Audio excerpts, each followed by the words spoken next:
The UK just announced that they're ready to ban X, and some reports indicate that Canada and Australia are also considering it. But don't worry, because our government is denying it. My name is Nico Lagan, and I'm too conservative for the conservatives. My co-host Rob Ambrose, not woke enough for the liberals. We are the political orphans. Welcome to this new time. I'm happy to see that people were waiting. So we know 7 p.m. starting today instead of 8 p.m. So 7 p.m. to 8 p.m. Sunday to Thursday. No. Welcome, welcome, welcome. Now, the UK is talking about banning X. Why?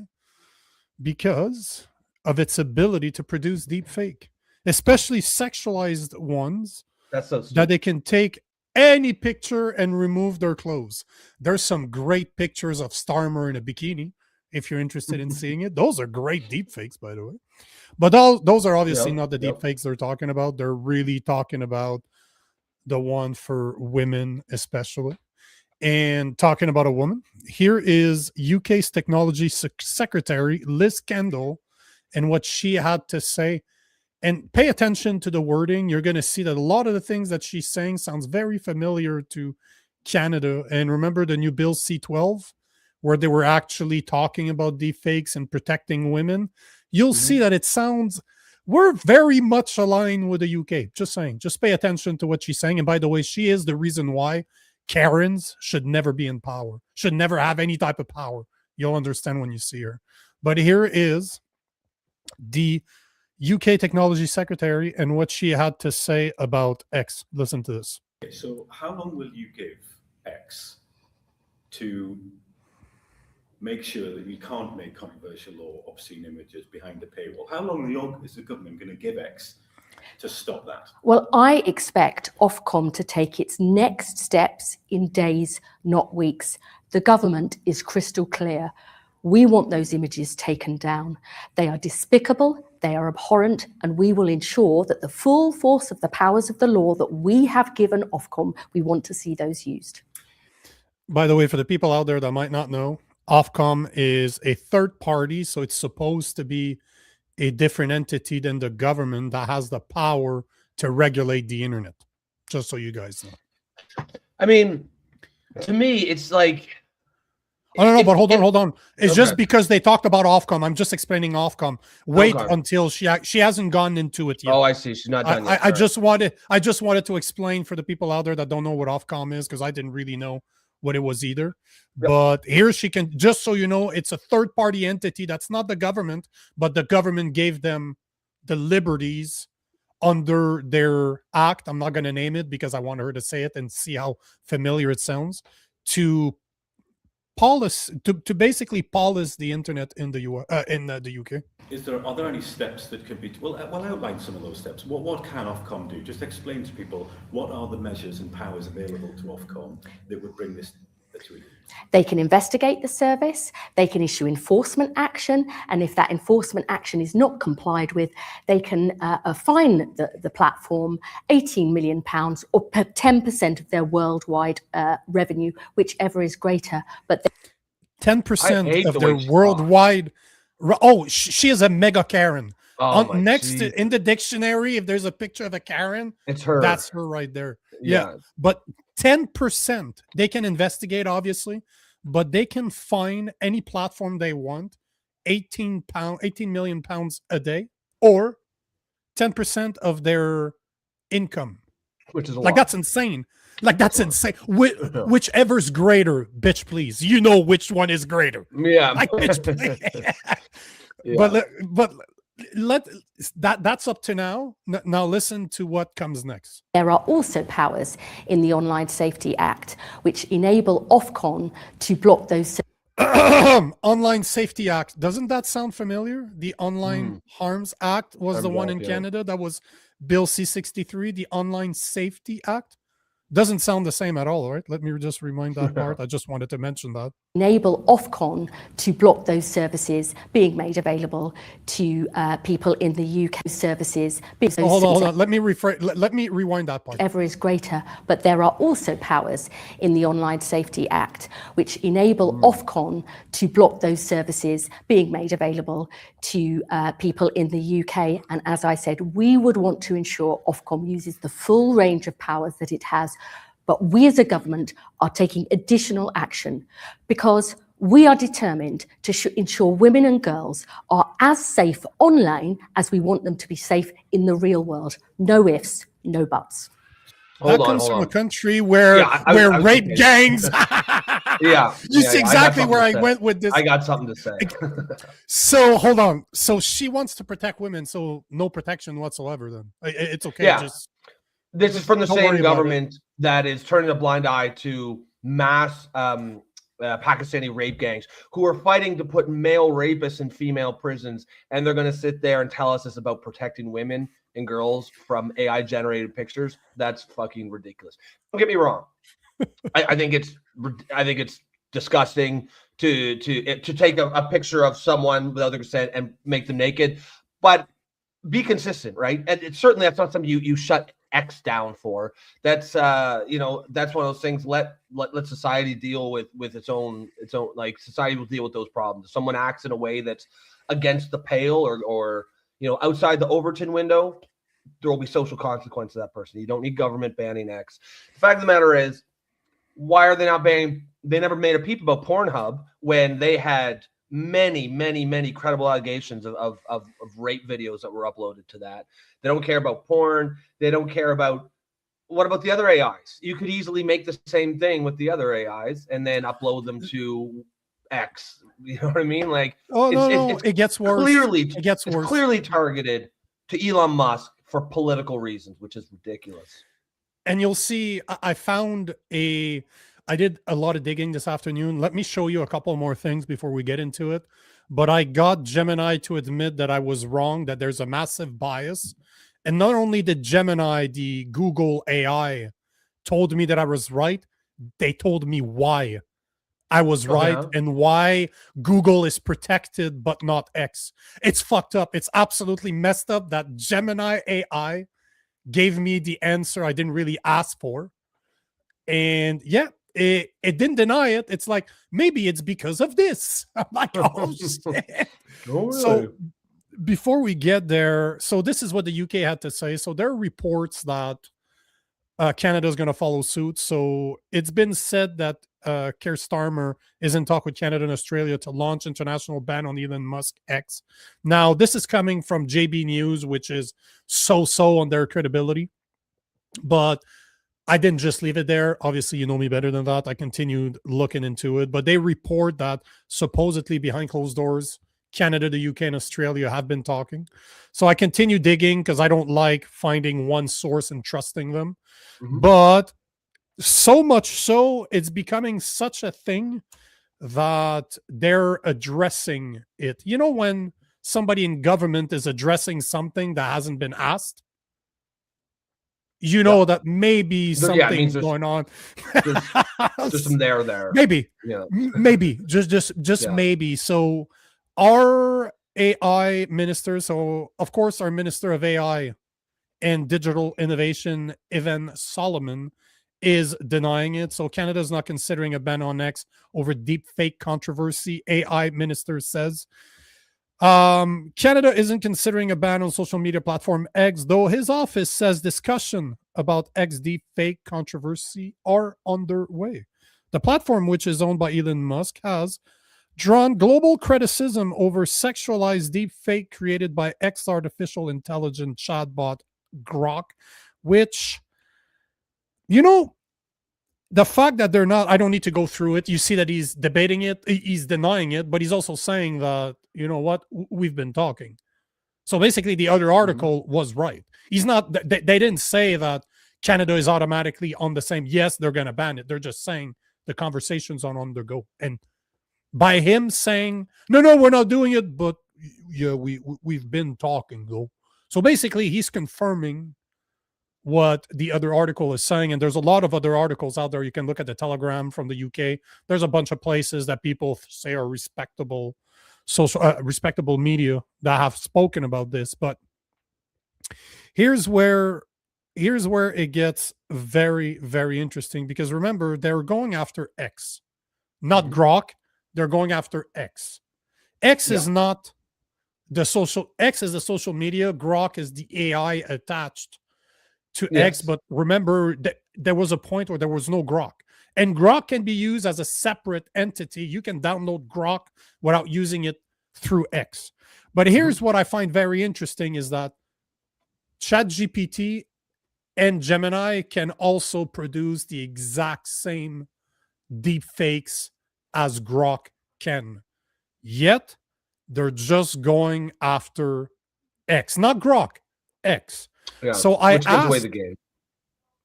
Well, I use Gemini and Grok all the time to just find some information for me, like information that I know exists. I just don't want to spend hours looking for it. So I asked both Gemini and Grok, why is it that the UK is going after X, while X is a social media? Yes, Grok is attached to X, but by that logic, shouldn't they be going after YouTube, considering that Gemini integrates with YouTube and it's the only AI out there that you can query to get information from YouTube? Like, I can shove them a video and say, analyze me this YouTube video, tell me what you think. Other AI right now are not able to do it the way Gemini can, because Gemini is directly integrated to YouTube. So by this logic, that would mean that YouTube should be banned because Gemini is able to create deep fakes. So I asked Grok and Gemini, by that logic, shouldn't YouTube be banned? Grok said, you're 100% correct. Gemini is integrating into YouTube. So yes. So I asked Gemini, why is it that you're treated differently? Why is it that YouTube is not there's no talk about banning YouTube? And this is that's an academic question, because we all know the real reason, but I'm interested to see if Gemini knows the reason. So what I'm going to tell you here is a direct copy paste from their answers. It has not been changed. I copy pasted the answer. Okay. Gemini told me it comes down to compliance versus defiance. Strictly speaking, from a technical and legal standpoint, there's no reason Gemini, should be treated any different than Grok if we both have the capacity to be misused. However, in the eyes of the governments, you are tracking the UK, Canada, and Australia. We are treated differently for three main reasons. First, the safety first corporate shield. Google, my parent company, has adopted a strategy of preemptive compliance. Before I was even released, thousands of hours were spent building guardrail that aligned with government-defined safety standards. Not safety standard, government-defined safety standard. The result, when I fail, it's seen by regulators as a technical glitch that needs fixing. The contrast when because Elon Musk explicitly marketed Grok as having fewer filters and being anti-woke, regulators see their failures as a design choice or intentional negligence.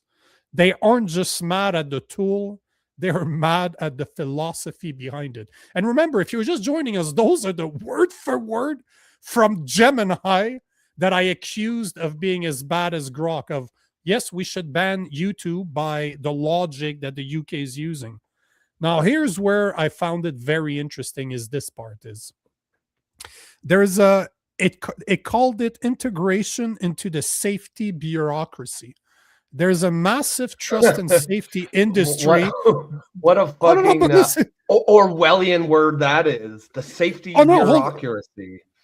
Yeah, but listen to this. There is a massive trust and safety industry that connects big tech companies like Google, Meta, and Microsoft directly to government agencies. Google is a member of the Global Internet Forum to Counter Terrorism and other bodies that share ashes, digital fingerprints of banned content, meaning banned people. When government says jump, these companies generally ask how high. The X difference, since taking over, Musk has fired most of the trust and safety teams and stopped attending many of those coordinated government industry meetings. This makes him an outsider to the system, which makes the system want to shut him down. Again, this is Gemini's AI telling me why their parent company, Google and YouTube, are treated differently when Gemini is able to create the same deep fakes as Grok is capable of doing. So first is because there's no safety first, meaning they don't follow government guidelines. Second is because they don't follow government guidelines and they're not part of the Global Internet Forum to Counter Terrorism. And then the third one, it called it the platform liability loophole. Governments are using online safety acts, as in the UK, to target the social media part of X, not just the AI. They argue that X is a high-risk service because users can post content instantly to millions. They treat YouTube differently because Google uses algorithmic demotion to hide content the government doesn't like. Because X has returned to a more chronological or interest-based feed without those same government-approved filters, they categorize the entire platform as a threat. So basically, Gemini, Google's AI, admitted that they're going after X and Elon Musk because they don't play ball. They can't control them. They don't listen to what they want. And for the people out there, remember what happened during COVID? I was banned on most social media because I had the audacity to speak against the whoop whoop. And everything I said came out to be true. So this is interesting when the Google AI is the one that gave me this answer. Yeah. So this is why they're going after X. Yeah. I mean, and the Google AI, I don't think probably understands, human politics or culture very well. And clearly it's also Elon Musk politics, but I agree with everything it said there too. Yep. It's because those two things are not, they're directly connected. It's because yes, what Gemini says is true, that the governments fear they can't control Musk and X. And that is true. And it's because of his politics that he won't allow himself to be controlled by those governments. So it's all, it all goes into basically specific targeting towards one global brand or global service because they don't like the politics or the ability of its owner to basically play within the system, play within the rule that they've defined, which is Orwellian as fuck. The safety bureaucracy, come on. I just wanted to say welcome to our newest Orphan. Lost Art 420 has become our newest member. Thank you for that, sir. If you guys are tuning in for the first time here at our brand new time slot, which is 7 p.m. Eastern time, and you want to support the show, please consider becoming a member like Lost Art 420 did. You can help support the show. You can help build the community, and you will help us to bring you continued high quality content just like this. Back to this topic. Hold on. Take this one too, just because Glenn B2 is right. saying spank that button. Spank the like button like and share. I agree. That's how we should always say it, and especially go like this though. Yeah. You gotta spank it. Whoa. Yeah. That's not spanking, bro. Do whatever that was to the like button. Yeah, exactly. That's not spanking. But yeah, I mean, the UK's fucked. They're gonna do whatever the fuck they want. Obviously we're here in Canada. That's the biggest. That's our main concern here. We cannot let. Honestly, it's dangerous to even talk about it. To even talk for like government officials to be, in seriousness talking about banning X, even if it's only to say no, we're not going to. Like, why would you even address that? Like, why would it should be a given you're not going to ban X. because you can. And I've seen some of it's definitely distasteful. The grok, put her in a bikini or whatever. But I've also I think it does have some guard limits. I've never seen it make anyone naked. So there are some limits to it. And I do believe Elon Musk himself put out something saying if there are any requests that actually break the law, for example, of an underage person, X will fully cooperate with law enforcement to bring that person to the justice to the full extent of the law. So they are obeying the law. They're just not obeying the politics. They're not obeying the unwritten rules. You're absolutely right. And just the final thing I'll add on to that is much more so than just banning this shit, because that doesn't make anything go away. Just start teaching internet literacy. Start teaching this idea that as Trevor says, you could easily, he says you can easily tell deep fakes. You still can, but the time will come soon when I think it will be very, very difficult to tell. And we just got to get, young people especially, but everybody, just mindset where you just are deeply skeptical of pretty much everything you see on the internet. Even if AI never came, even if it never existed, it's still probably a healthy way to just be deeply skeptical of everything that you see on the internet. That should be about anything, information, anything, absolutely everything you should question. But the reason I wanted to bring this up is I want to bring it back to Canada. We literally have a government that is trying to pass Bill C2, C8, C9, C12, C16, and a new Bill C63 that's going to be coming this year. You don't think that that's the reason why? Like, let's not lie to each other here. This is the reason why they want all those censorship bills, to be able to do exactly what the UK is doing right now. 12,000 people, over 12,000 people, actually it's closer to 13,000 people a year are getting arrested in the UK. 2023, 2024. We haven't seen the numbers yet for 2025, but at least 13,000 in 2023, 13,000 in 2024. Crazy. That's arrested for social media posts. You're not talking about that's more than North Korea, like, for fuck's sakes. But it's not like people like me that talk about this shit every single day. Most of the people that are getting arrested are just mom and pops that are just posting something online. Grandmas. And because it's not seen properly, it's not accepted by the government, they get a visit from the police. This is the reality in which we are facing right now in Canada. This is, if those bills, C2, C8, C9, C12, C16, and the new C63 come to Canada, this is the reality we're looking at. C9 defines hate. As Bruce Party said on our show, they are trying to criminalize emotions.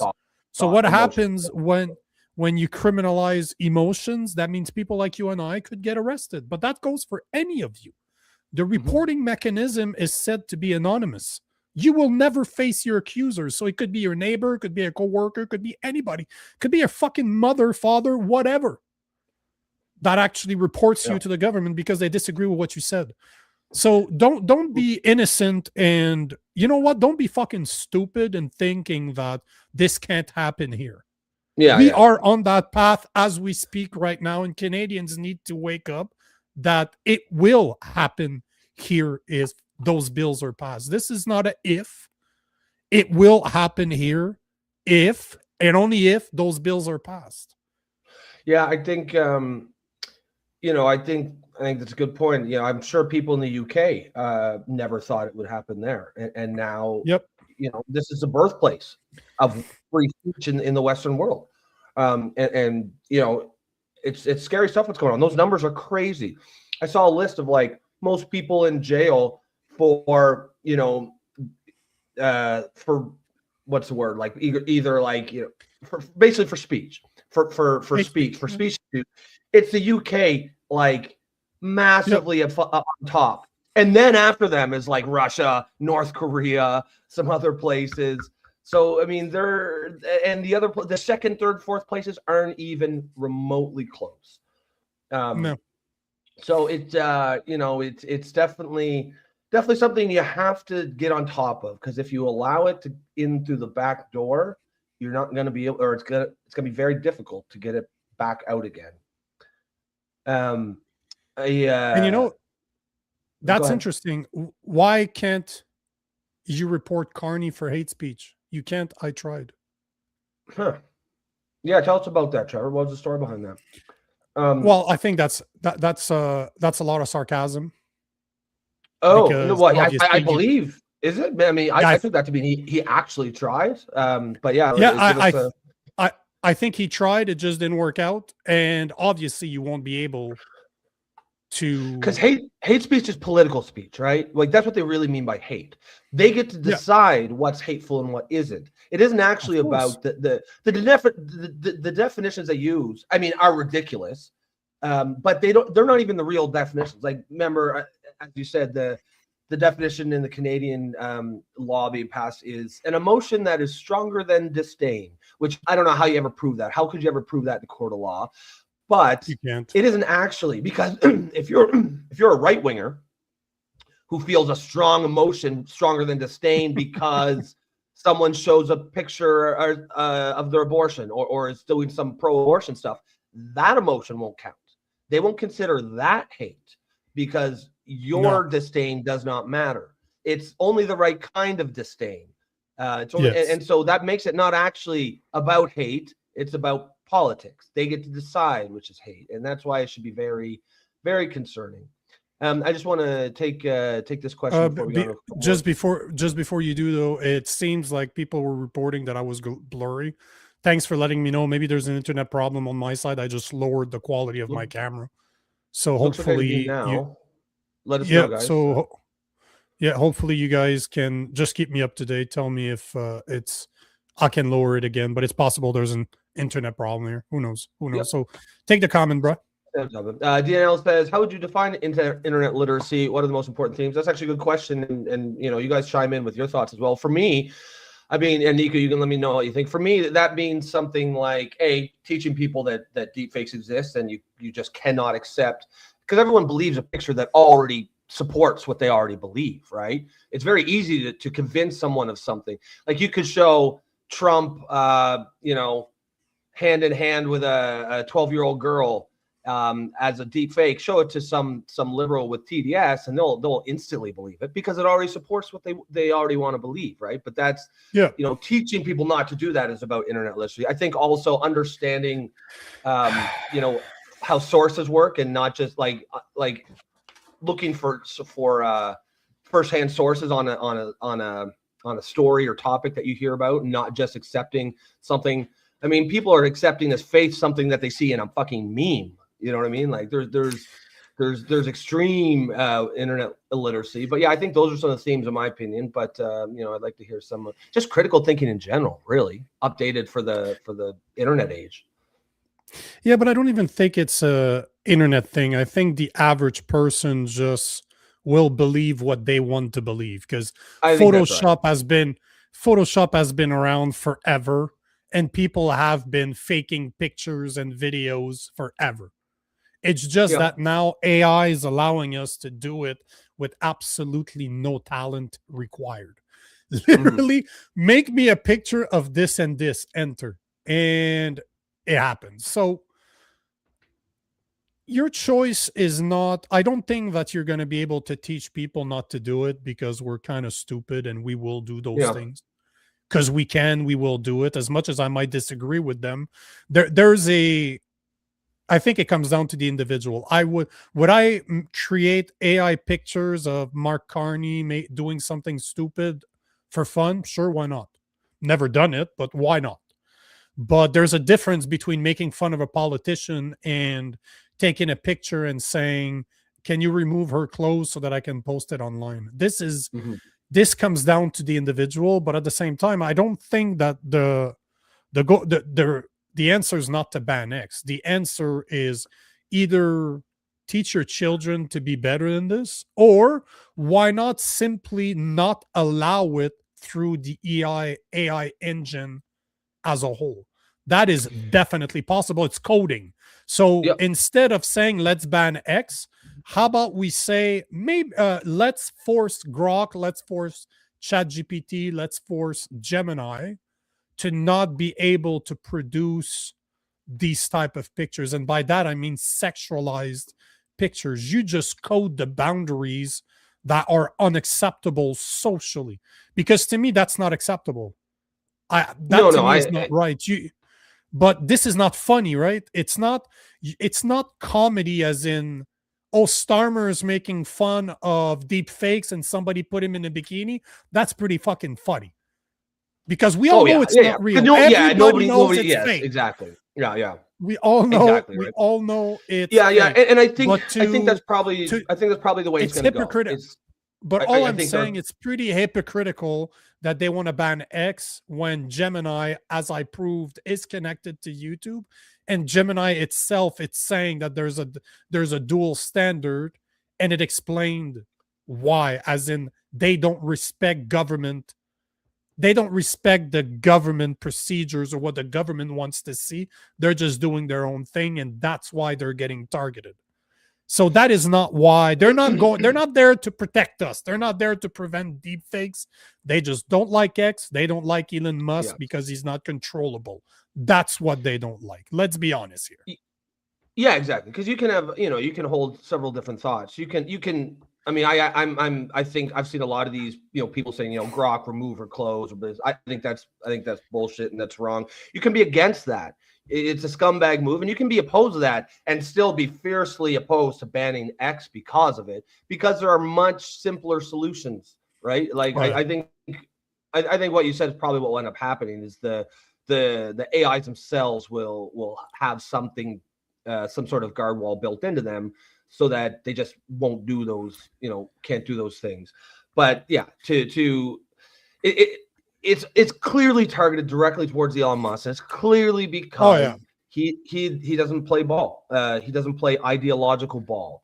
He calls them out on their bullshit. The whole thing with like the woke left is, it's that we keep using the analogy of the emperor's new clothes. It requires everybody to go along with it. Everyone else to pretend that this is the way things should be. And when you get a massive personality, or someone with a massive platform like Elon Musk, who just refuses to say that the emperor is not wearing clothes, that's public enemy number one. But at the same time, too, we have to agree that they're targeting him just because of that, because they are built in. Try to post nudes on Instagram, see what happens to you. Your account's going to be taken down. You're literally going to get banned.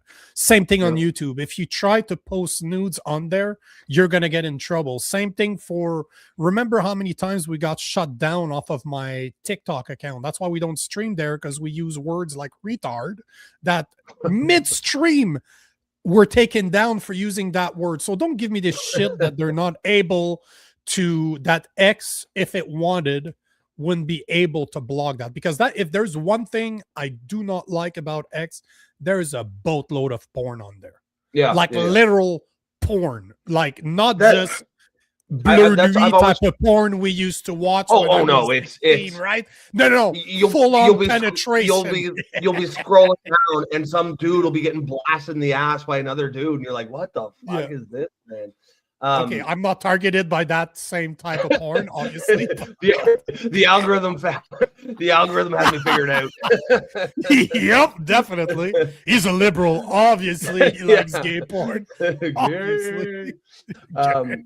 But yeah, I've always found that baffling, right? Just as a strategic move. X is supposed to be the global town square, and I think it's always marketed itself like that, and I think Elon Musk still sees it as that. You can't have that shit on something that you want to be legitimate, like the global town square. Now, it's rare enough that it's still not really part of the average X experience, but it certainly happens. It certainly happens. Oh, it's definitely not hard to find porn on X. And it can be fixed. It can be fixed. As you said, try it on Instagram, it won't fly. So I mean, that's something that Musk, I think, should just be doing. Now, to take that and then say, so we should ban X in our country is utter bullshit. And the Brits know that. And that's how you know it's not really about the deep fakes. It's not really about Grok. It's about Elon and whether he's willing to play ball or not. 100%. 100%. This is exactly where I see it. So on that note, was there other comments you wanted to take about this? Because everybody seems to agree. Yeah, everyone seems to be on the same page for the most part. I mean, this is interesting from Trevor. He says, they won't ever ban porn. It's run by the same people. Yeah, I mean, if It's all on the internet. If you're really that worried about this, then go the whole way, right? Like I probably would not support banning porn or anything X-rated on the internet, because I think the internet should be free. But I at least I'd be able to say, okay, but at least you're consistent. At least you're ideologically consistent. And I would say you actually probably do care about it's probably for the reasons that you say they are. But when you're only targeting one specific guy who just magically happens to be a deep critic of both your government and your ideologies that guide your government, and leave all the other services, all the other AIs that do the exact same thing, it makes me. It's like Australia. Remember they did that giant social media ban, except Blue Sky. Except Blue Sky, they didn't ban Blue Sky, right? The famously liberal Twitter alternative, Blue Sky. So again, clearly you're telling on yourself, right, when you do stuff like that. 100%, 100%. Now, let's get to our second topic of the day, which it's kind of ironic. We're talking about censorship. Maybe it's coming to Canada, but I don't know if you heard, but Carney's continuing his world tour. This week he's headed to China, and then next week he's headed to Davos, Switzerland, for the WEF conferences. I don't know if you heard about that, but I did not. Well, that's why I'm here. So is Carney's heading to the WEF, to the WEF. Yes, sir. We will talk about this in a second.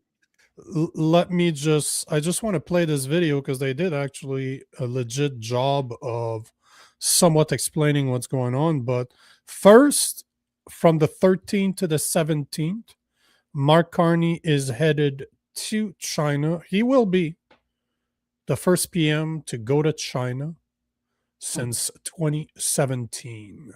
So here's a super small video from CTV News just talking about what he's planning to do there. So listen to this, and then I'll tell you why it's who is going with him, which is even more interesting.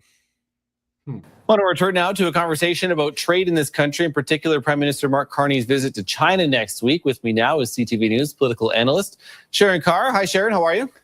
Good. How are you? I'm very good. Okay, let's get into this. We're just talking about this too with Jeremy in Ottawa too. But the visit to China next week, clearly the Prime Minister continuing this expansion, wanting to explain who Canada's relying on for trade. But this one in particular is a very complicated relationship. So what do you make of the visit next week? I think it's a pretty big moment. We've gone through a number of years, a period of time where Canada-China relations has been very fraught. We went through the period when the two Michaels were detained there. We went through a period of time where there was very little diplomatic channels of communication. And I think given what's happened in the U.S., we have to expand our trade partners. And I think the fact that the Prime Minister is going there is important. There's going to be things on the table like canola, EVs that are going to be a point of discussion, but also national security and a few other items there. So I think it's really important. We can't pretend like China is not a superpower in the world in terms of where they stand. And I think diplomacy and having him go there is actually a good thing. And so there's what they had to say. That's pretty much what we're being told, that obviously they're going to speak about canola because China has 100% tariff on their canola. They're going to talk about EVs because obviously Canada has 100% tariff on Chinese EV. But what's interesting that none of them seem to be covering is who's been invited to join Mark Carney in China.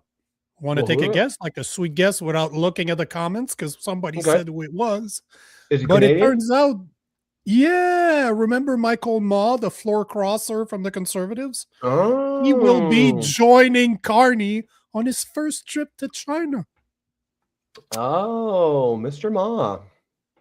Coincidence, maybe? Ma will traveling to Beijing and Qatar alongside a coterie of Liberal cabinet members, including Anita Anand and Industry Minister Mélanie Joly. But Ma's inclusion in the trip so shortly after crossing the floor to join Liberal ranks could suggest that he's primed for a promotion from the party's backbench though some critics sees it as a reward for Yes, of course joining it is. government ranks.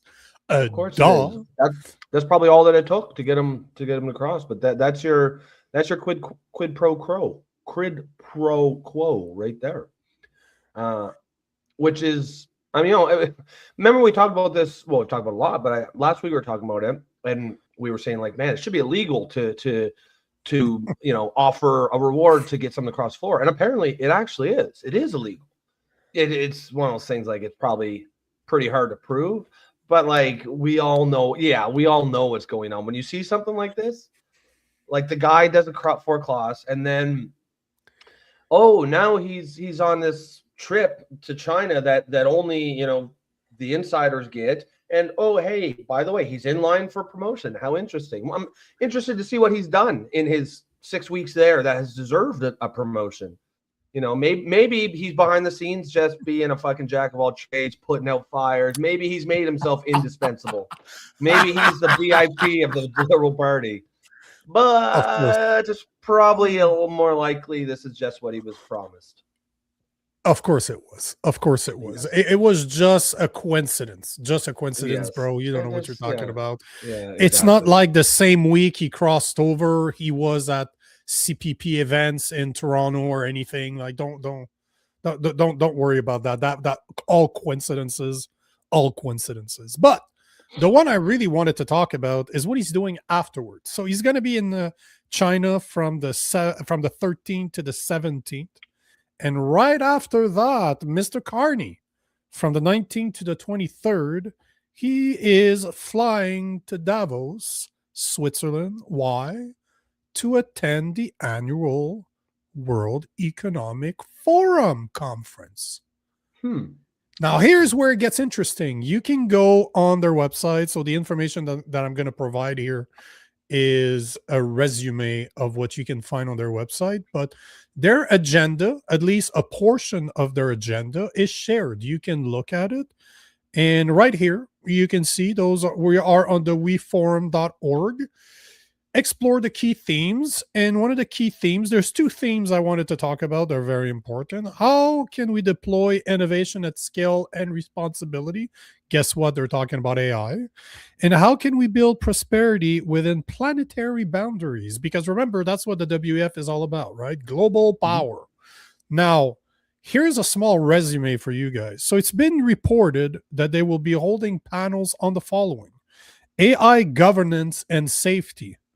They're looking to establish a global standard for AI. Tell me that does not connect with what we were talking about earlier, compliance and defiance. Saying that who gets to do what and where. So it's not okay for Grok to generate deep fakes, but it's okay if ChatGPT and Gemini can do it. Another topic that we'll be talking about is the infodemic and disinformation. They are holding panels on how to secure the integrity of information. In plain English, this is where they discuss how to pressure platforms like X to align with government narratives. Another thing they will be talking about is economic resilience, focusing on the transition to green finance and global banking stability. Guess who's interested in that? Mark Carney, obviously. Yes. And then there's another one that they will be talking about, geopolitical security.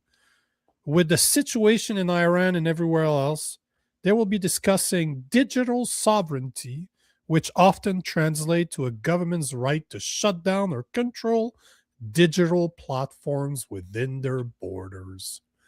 Well, so I mean, that's what this you be from what they're talking about. So this is not hidden information. The website, you can go to www.weforum.org and you can see all the panels, all the information that are going to be talking about. But this is where our prime minister is going to go. And don't be surprised, because he was on the board of the WEF. He was the special envoy for the UN climate change. So this is not surprising, right? But it's not even hidden. They're not even trying to hide it. This is part of his travel plan that is announced to everybody. Everybody knows about this, that he's going to the WEF. Yeah, I mean, it's funny when you all the topics, they're always like in the same it's it's always the same narrative. Why do you never see a topic like has immigration gone too far?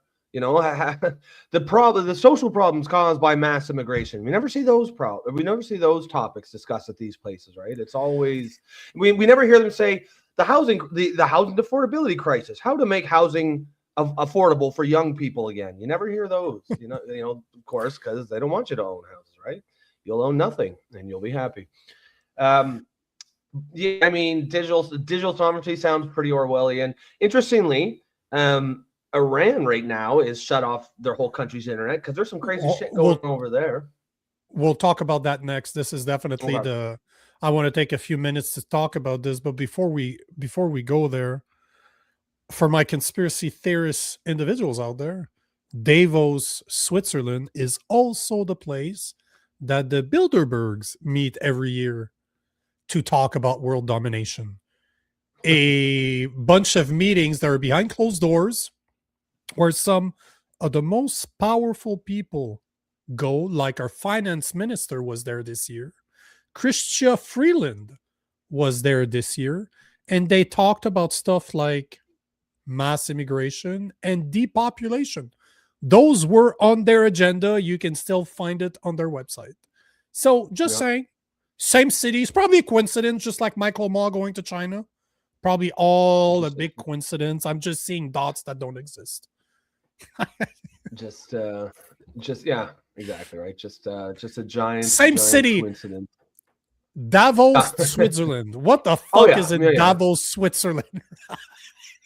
Yeah, it's is that where the Bilderbergs meet there every year, right? Yes, sir. Davos, Switzerland, the same place where the WEF is meeting this year. Yeah. Organized by the same people in the same building. Does the WEF does it move around different places? Or is it always in Davos? Even the Bilderbergs, they've come to Canada once. I remember when they came, there were massive protests everywhere. But they do move around, but I think most of the time they at least have one meeting in Davos, because most of the times I hear about Bilderbergs, they are in Davos, but I have seen them move around. Same thing with the WEF, right? They do have meetings everywhere, but they have their annual conferences where they're there for 4 days, where some of the topics and the panels are not open to the public. You have to be a member in order to know what they're talking about, because all I can show you is what I found off their website. It's not what's going on behind closed doors, because obviously I'm not a member. So just wanted to point it out that his world tour continues, and obviously he's going to spend 4 days in Davos on our dime. Lee Foster 813 says Trump will be going to the WEF in Davos, Switzerland too. Can't wait. It's going to be a doozy. Much watch. Yeah, I'll be interested to see if he's gonna, because he's been going to like the UN. Time? Well, yeah, he's been going to the UN a lot lately and just rubbing their nose in it and be like, "You guys are idiots. You guys are wrong." With a lot of these issues, he's saying you're wrong on mass immigration. And frankly, that's pretty refreshing just to have someone willing to go there. So it'll be interesting to see if he does the same thing in Davos. Yep, I couldn't agree more. It's going to be very, very funny. Now, was there another comment you wanted to take, or do we jump in our last topic? Yeah, let's jump to the last one. So before we do, I got to speak about the sponsor of the day, which is Gabble, the world's first video debate app on the market. You can choose to sit back and watch others debate, or if you're like me, you have the balls, you can jump in and debate others. I suggest you try it. It's a skill to possess. I think everybody should be able to debate, and that's a great place to start, where 10 subjects a day, you pick somebody else, somebody goes you versus them, you disagree, and it's always been polite up to now. So if you're interested, look in the description below. The affiliate link is there. That being said, let's go to the third topic of the day, which kind of all connects everybody, because we started talking about how the UK is talking about banning X and Canada might follow suit with Australia. Then we spoke about the travel plan, where a guy that got bought off, obviously Michael Ma is being paid back by being brought to his home country of China. And now we have our prime minister that's attending the WEF meetings in Davos, Switzerland, where one of the things they're going to be speaking about is AI governance, disinformation, the green agenda, and political security, with the situation in Iran and elsewhere where the internet can be shut down by the government. And as you were saying, this is exactly what's happened in Iran. So I don't know if you've been following what's going on in Iran. And before I get into it, it's not going to take too long, but I have reached out to 5 different people, 4 or 5 different people to come on the show to kind of give us a further deep dive into the geopolitical problems that are happening in Iran. And I've approached 2 lawyers that are from Iran. They're now in Canada. I reached out to Goldie Gamari, which was a member of the Ontario Conservative, but got kicked out for talking about this.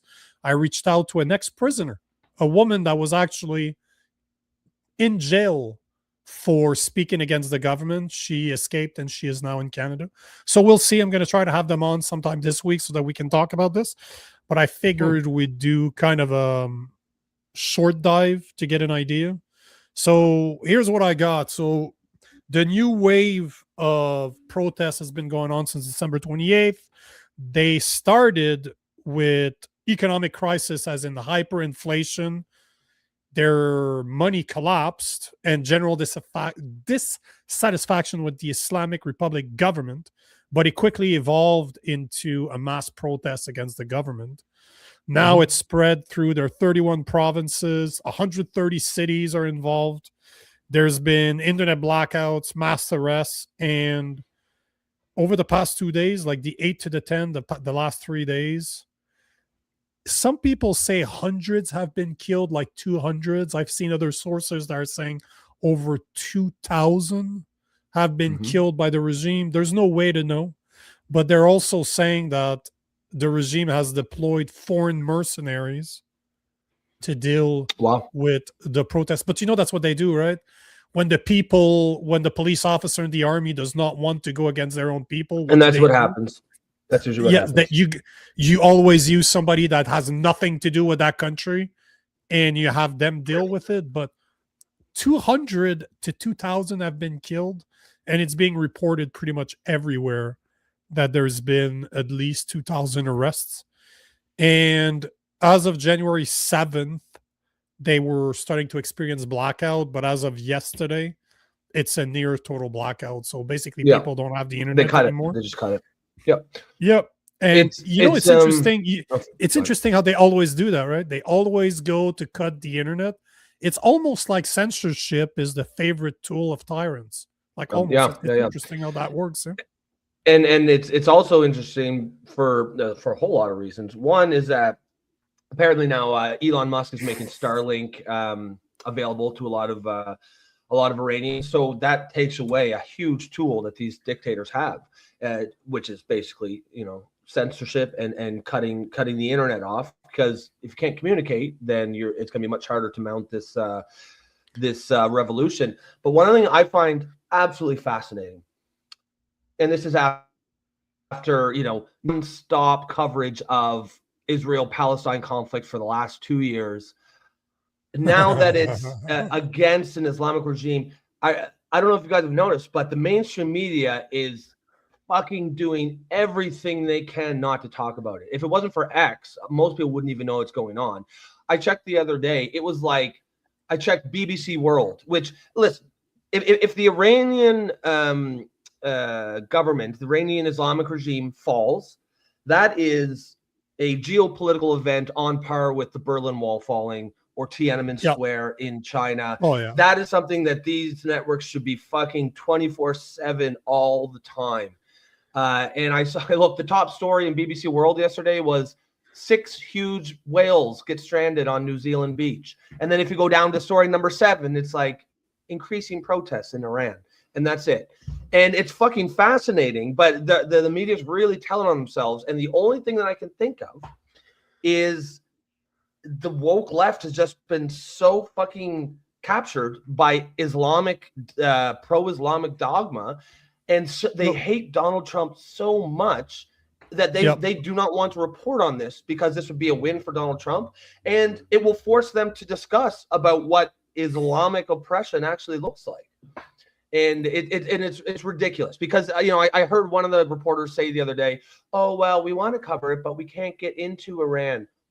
Were you able to get into fucking Gaza? No, you weren't, but you still covered that fucking every single day in minute detail. So it's utterly garbage. It's a massive story, and the media is just further showing themselves to be irrelevant when they don't cover this. But you know what they're not covering too? So there's 3 videos I want to show. They're not very long, like a minute each before we finish. But here's one thing they're not covering. Here's what happened in Montreal. Thousands flooded Montreal street to show solidarity with Iran.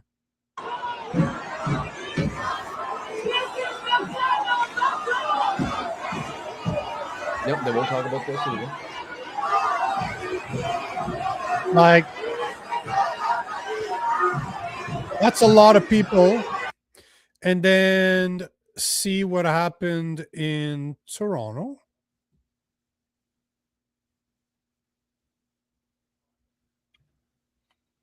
Oh, wrong one. It's not this one. It is. Yeah, there you go. I was going to add ourselves to the screen. That would have been fucking That would weird. be confusing. That is, oh yeah, that is just weird. If you've never seen it, it's very strange. It creates an infinite loop.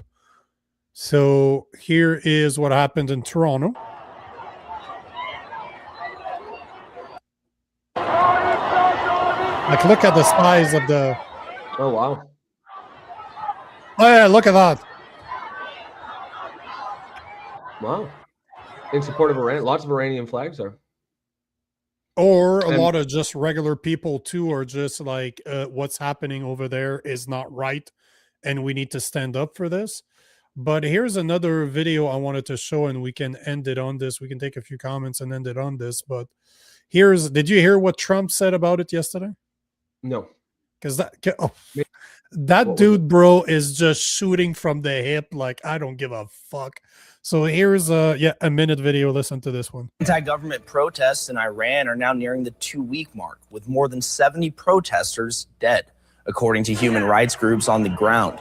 The Iranian government has cut internet and phone access for most people there. Today, Iran's attorney general threatened to charge protesters with being a, quote, enemy of God, which carries a death penalty. Enemy of God. Death penalty. Iran's government against using.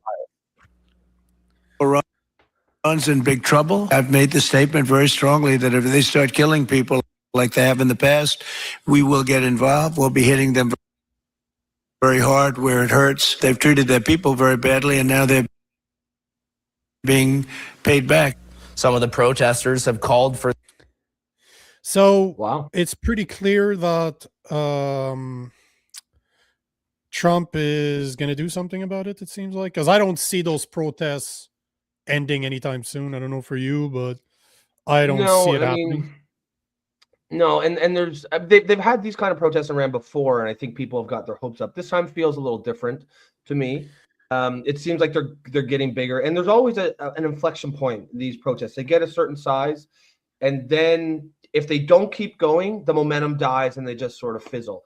But if they are able to pass through that inflection point, they almost become, they take on a life of their own. They become unstoppable. And there's a lot of, documented, research done into the psychology of revolutions and the group mob mentality, mass psychology. You don't need the entire country in the streets. I think what is it, like 5% or something? It's 10% can change a whole country, basically. Yeah. And I think they're pretty close to that now. They're at the point now where, leaders are starting to think about fleeing. The enforcers, the cops, the army who's called out they often will get an order, start shooting these protesters. And we're at the point where some of them are starting to think, okay, I don't know if I should do this. Just from like a moral perspective, I'm also, this is my family, my friends, I'm also Iranian, but also just self-preservation. If we start murdering these people and then the government collapses, we could be in a whole lot of trouble. And, if the army if they lose the army or the police and they just put down their guns, then they're cooked. And that's where you said they bring in these mercenaries. Exactly. But it does feel like we're getting into that inflection point where it's going to go one way or the other. And where are the fucking Western leaders other than Donald Trump who are supporting this? None of them are saying a fucking thing because they're all terrified of offending the Islamists. Why the fuck is the West so goddamn terrified, so captured by Islamists? Who gives a shit what the religion is? It's a murderous, repressive regime. It's funny. I was watching some videos, you know, those like pictures of the girls lighting the cigarette with the Ayatollah's picture, you know, pretty stirring imagery, the kind of stuff that, you know, almost like the Tiananmen Square with the guy standing in front of the tank. Images can have a lot of power. I saw a rap of a young woman. She was like a 20-year-old female rapper covering her face, and she had made a rap video not long ago. And the lyrics were like, I was in Parsi or whatever, but the lyrics were like, you know, you're afraid of me. You're afraid of my hair touching my shoulders and not your scarf. And this is a young woman risking her life to put out a rap song. And I'm like, where are the feminists? Where are the civil rights leaders? Where are the people who are fighting oppression? This is fucking what you guys are made for. And you can't say a fucking word because you're, more than anything, you're beholden to woke ideology that right now says Islamists must be protected. They are the most oppressive regime, or they are the most oppressed people in the world, even when they're at the head of a murderous, oppressive regime. It's insane. But at the same time, those are the same people that believe that queer for Palestine is actually possible. And they don't understand Islam is the issue. No, they don't understand that Islam is the issue. They do not respect women.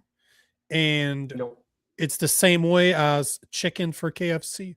So you can't be that surprised, but how ironic that the same people that have been protesting for free Palestine are not there saying free Iranians, right? Yeah. They're showing their cards in the same way as, you know, I posted about this today, and of course I lost again followers for saying this, but this is funny. If my posts are good, I lose followers. I posted about you know, the girl that rammed into an ICE agent that got killed last night.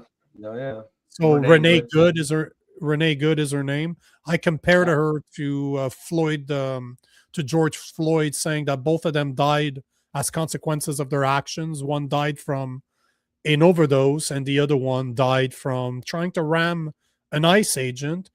And it's funny how the left, or the woke left, is turning those two, one career criminal and a girl that has a massive rap sheet. I don't know if you saw that, but she's been in trouble a lot with the law. Her kids are taken away from her. Yeah, exactly where I was going. Violence against kids is what I saw earlier. So they're trying to turn career criminals into the worst people, while turning around and celebrating the death of Charlie Kirk. Yeah, just saying. This is the type of people we're talking about here. So it's wild, and I mean they're discrediting themselves, and I think the normies are starting to realize, oh shit, these guys don't actually stand for anything. Every cause they claim that they hold, there's an exception to it, right? Like they claim to stand up for women's rights, and maybe they do in this area, but when it's over here, when the women's rights issue is saying no to male rapists in female prisons, no, they're not going to stand up for that.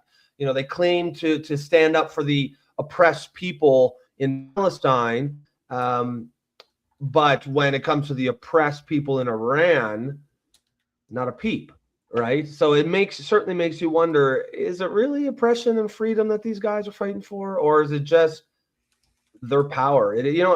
I've said before, like I think when Elon Musk, I'm sure he didn't invent the term, I'm sure he just repeated it, but that term woke, he certainly popularized it, the woke mind virus. Oh yeah. It was years when I first heard it go, and I kind of rolled my eyes and thought it was, it's a bit silly, but it just keeps getting proven absolutely correct. It's the best way to think of it. It is a virus. It seems like it has its own aims and its own goals, and it just recruits idiot humans to do its, to further its aims. And now it's not like it's a conscious thing, woke, but it certainly behaves as a virus spreading itself in a way. And because it's destructive, it has to convince the host that it's doing destructive things for some better purpose, right? And usually that purpose is the kindness. So, it weaponizes empathy and kindness, not actual kindness, of course, fake kindness. Convince the host. I like that. I like the way you put that. It really, it's an infection. You've been taken over by, what's the term? Like a parasite. Thank you. Yes, you've been taken over. So the woke mind parasite. It reminds me of, I don't know if you ever see like the nature documentaries. There's a certain fungus that infects ants. Yes. And it convinces the ant, like it takes over its brain and gets them, because the fungus has to be high up in the trees or something.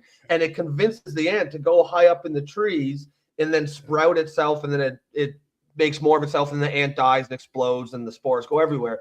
But like it takes over the ant's brain and makes it do things that are against the ant's best interest and the ant and the hive's best interest. And that's exactly what this woke mind virus seems to be doing. It causes people to act against their own interests and against the species' interests. They call them zombie ants. That's exactly what I was going to say. That's all they call them. They can infect a bunch of insects too. But so it's fascinating because it changes actual behavior, and the fact that exists somewhere in the real world. I mean, it when you see it happening again in almost real life, it makes you wonder. It makes you wonder. So again, guys, remember, I am trying to get somebody that is a lot more informed than we are. Yeah, I'd love to have someone. I reached out to a couple lawyers, an ex-politician, and an ex-prisoner of the Iranian regime. So hopefully one of them answers me. Normally I'm pretty good at getting people. You guys know this, but I'm pretty good at getting guests. So I'm hoping that we can have one of them on the show tomorrow to do a deeper dive in this, because definitely something I'm interested in speaking about. Especially, I want us to keep in mind, where are those refugees from Iran going to come to Canada? Are they gonna, the same criminals that are leaving places like India coming here? Is that what we're going to see with this? So I'm very curious to see, are those people going to end up here? But I want to see what Iranians have to say about this. And most all the people that I reached out to are all Iranian born, and they came here afterwards. So it's going to make for a very interesting conversation. And I'm going to leave on one more comment. Obtuse Moose, well, that is a mouthful, is asking, what hockey team is that? It's the Nordique. It hasn't existed in, like, it became the Colorado, the Colorado's team. So whenever it started, I think Patrick Roy was still goaling. Yeah, because Patrick Roy ended up in Colorado. So that's how long. Joe Sakic left the Canadian. Was on the Nordique. He left the Canadian one of the first year to go play for Colorado, and he won the cup, something he'd never been able to do in Montreal. But I'll just say, I'm not even a hockey fan, by the way. It's just I used to watch hockey with my grandmother as a kid, because I'm the only boy of my generation, so I watched hockey with her. And when I saw this hat a few months, there was one. They're making vintage hats, like teams that no longer exist, and I just grabbed it. I love this fucking hat. But I like to get an Expo. Nordique from Quebec. I'm looking for an Expo black on black. I want black sign on black hat. They're there, but they're $60 to $100 a hat. They're absolutely insane. The pricing are just stupid. $100. Yeah. Brutal. All right, guys, we're gonna pin it. Yes, the Avalanche. Excellent. Thank you. That's how much I don't follow hockey. Yes, it's the Colorado Avalanche. Thank you. Yes, that's who the Quebec, the Nordique became. Yes. Oh shit! Yeah, the Hartford Whalers. I remember them. They looked like a minor league team. Just their colors were garbage. I can remember they were green, like this puke green, and they had a stupid whale's tail as their I remember that. I used to watch hockey back then. Yeah, that's one that was my era too. I was a kid then, right? I was like 6, 7, 8 years old. That whole the Patrick Roy era. Yeah. Like where he lifted his max and he kind of winked in the finals at the I don't remember where, but like we're winning this one. You know, he was cleaning it up with all the girls in Montreal. You know, Of he was course. just slaying puss left and right for sure. I think he was young too. I think he's only 21, 22. Imagine being the goalie of the Montreal Canadiens at 21 years old. They were waiting in line. Yes, of course they were, and happy to do it. Just because, like, if you've never been to Quebec or Montreal, like we love Quebec, our hockey here. The Canadians like are to Montreal. It's different from like almost any other franchise, I think. There's nowhere else. There's nowhere else that loves hockey the way the Montreal, because the team sucks. Canadians suck. They haven't done shit in like 30 years. They suck. But yet they're always loved by the people here. Like Montreal loves. Oh, it's so part of the fabric of the city. Yep. By the way, the province. Oh yeah, 100%. New Dog, I saw your email. I haven't had time to look at it yet, but I did see your emails. Yes, I did, but I haven't seen the memes yet. All right. So on that note, folks, we're going to take off. Do you guys like the new time slot? I like it. I think it works. But yeah, just let us know there tonight, tomorrow. I mean, not going to change a thing because we're here now, but it'll be. I like 7, man. Yeah, I like me too. I got a feeling like people like it. Yeah, New Dog says it's great. Awesome. That's all we need to know. As long as that's it. Yeah, one comment represents millions of it. The next 30 are like, no, it sucks. Or like, fuck those guys. Sorry, I heard it. We heard yes. New Dog is in. All right, guys. Excellent first start to the week. You know the spiel by now. If you're just tuning in for the first time, please consider becoming a member. You can do that through YouTube for the low price of $2.99 per month. That will help you support the show, help build the community, and allow us to keep bringing you this top quality content. Other than that, folks, we will catch you tomorrow, 7 p.m. Eastern time. Peace. Have a great rest of your night. Peace.